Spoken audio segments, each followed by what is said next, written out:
And what was the difference for you guys? Please, let me answer that for Travis Kelce. And what was the difference for you guys? A couple of losses, then you had a little mini bye. Like, what feels different? Yeah, well, really what helped us bounce back is we played against a terrible offense who gave us the ball 4 times.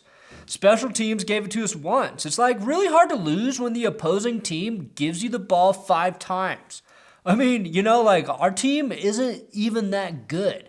Just like my television show. I mean, when you think about it, we only scored 1 offensive touchdown, and it was to me, because I'm fucking awesome. But our kicker, he's also good. Buttkicker.com, man, that guy's good. So the kicker and me, and yeah, when the offense gives you the ball 4 or 5 times, it's like it really helped us not lose 3 in a row. Check out season 2 of Catching Kelce.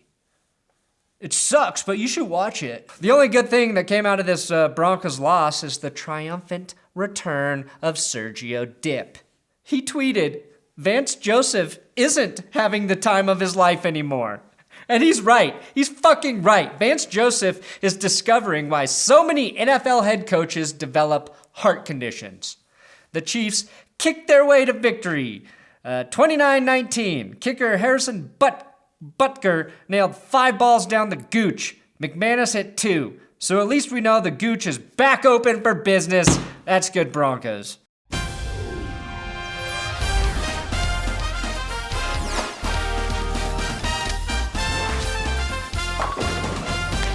The Broncos are playing bad when your smart TV tells you to shut the fuck up. Mr. Perna, yelling at me won't fix your problems. We've noticed your blood pressure is too high. Please sit on the couch and the TV will turn back on in 5 minutes once you've settled down. It's like, stay out of my life, Samsung. All right? Just stay the fuck out of my life. This shitty episode of That's Good Broncos is sponsored by SeatGeek. You can download the SeatGeek app with the link in the description. Use my promo code That's Good to buy tickets to any NFL game you want except for the Broncos right now. Unless you like pain. If you're masochistic, is that what it is? When you like pain? I forget. Then if you're into that sort of thing, you should get $20 off your Broncos tickets with my promo code That's Good. SeatGeek lets you preview your seat before you buy it, and they rank the ticket prices so you know whether or not you're getting screwed. Kind of a feeling many of us Broncos fans are getting used to. Now, Jason Cole tweeted, Trevor Siemian doesn't understand the limits of his talents, which I think is spot on and can be showcased best by this cross-body, cross-field throw Siemian tried to make rolling right. He doesn't have the arm. He's not athletically gifted enough to make that throw. But as I read that tweet, I felt like Cole was tweeting directly to me. Brandon Perna doesn't understand the limits of his talents. Just look at his tiny little man mouth trying to talk about football on YouTube. Not professional enough to be a real football analyst. Not funny enough to be a comedian. Give up, dude. Go back to editing porn. You no talent jerk. Well, fuck you, Jason Cole. Fuck you for pissing on my dreams. So what if the only difference between me and Siemian is nobody can bench me except my own financial ruin? Way to kick us when we're down, Cole. Well, so what? We're not that good. Siemian and I are very fucking good at what we do. Doesn't mean we don't love it. Doesn't mean I don't love doing this, Jason, you dick. Nobody tells me when my dreams are over. Except for my alarm clock.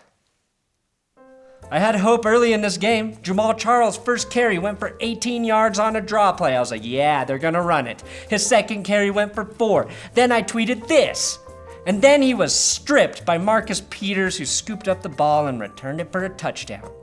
That's when I realized I cursed Jamal. I had to learn the hard way. I should only tweet exciting things or praise players on social media once they fucking retired. Here's a fun fact. Jamal Charles and Peyton Manning both hit career milestones in terrible losses to the Chiefs.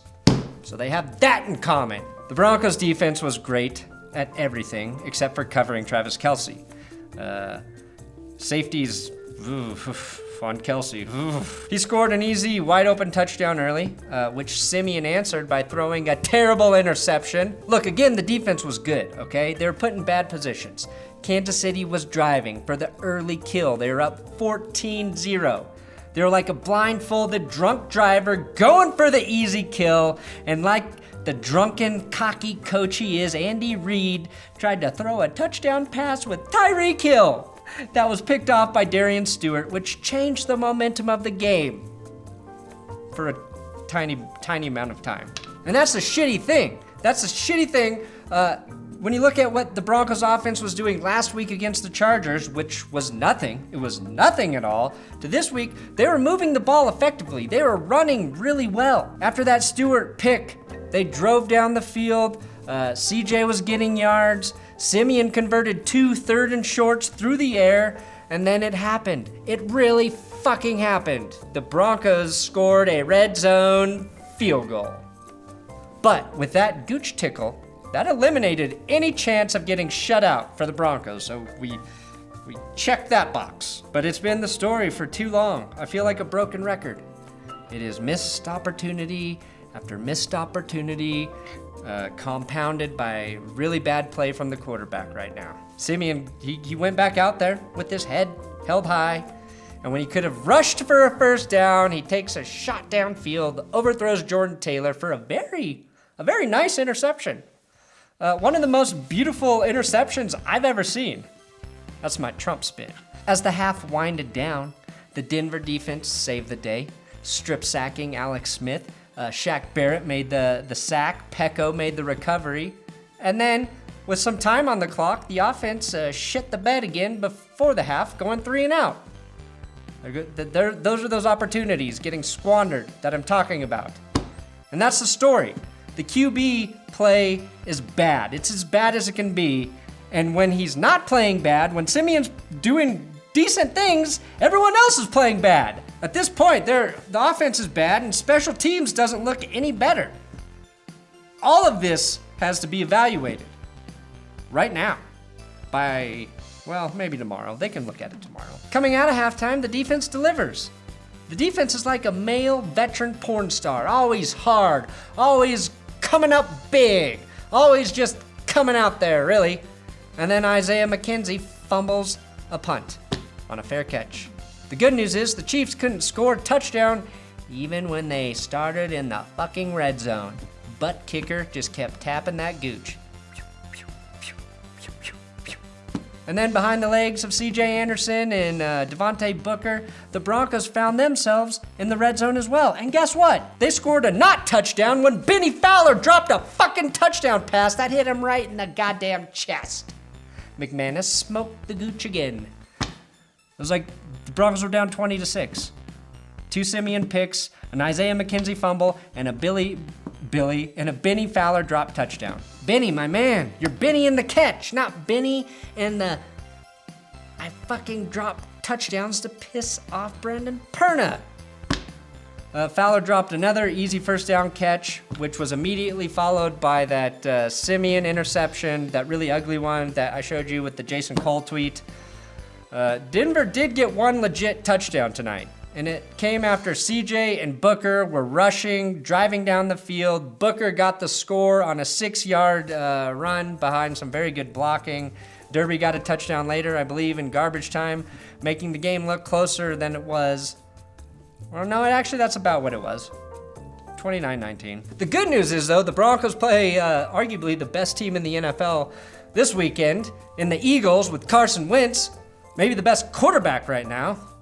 And I think it's going to be with a different quarterback. I think it's time. It's time for them to put in Brock, or if Paxton is healthy, which I don't think he will be for this game, but something's got to change. I mean, you put in Brock, you know he's not the long-term answer, but you think maybe at least he can get a win. That's what the story's going to be this week. I don't know how you continue with Trevor from this point on. Brock cannot play as bad as Trevor, right? Right? Somebody fucking tell me Brock will play better than Trevor Siemian. Somebody fucking tell me that right now. I will say, whatever quarterback does come in, better be ready for special teams to screw them at least once a game. and for at least 2 to 3 drops from receivers or tight ends on very easy catchable balls, and 1 bad fumble. So if Brock gets the start and throws 0 picks, he'll just have to overcome 2 turnovers that are out of his control, which is doable. With that defense, that is doable. I think it's safe to say Elway feels like all of us right now. I mean, look at his face. You know it's bad when Elway is sitting there thinking, I should have taken that job in the Trump administration. At least that would be less chaotic. That's where we stand. Gotta put in a new quarterback, and gotta hope the offense stops making mistakes, and gotta hope Brock Olivo starts fucking coaching the special teams, because they have not looked good all season. Wish I could be a little bit more positive. If you're in a good mood for some stupid reason, consider donating to my Patreon account. It's the only thing that keeps this channel going and will probably keep it alive in the off season. You can donate as little as $1 a month. I thank all the Patreon supporters. If you do donate, what you get on my Patreon account are uploads with my videos without any of the fucking ads in them. So if you don't want to hear me read ads, and I will add some more shit as time moves on. Subscribe here on YouTube, give me a follow, blah, blah, blah, blah, blah, blah, blah.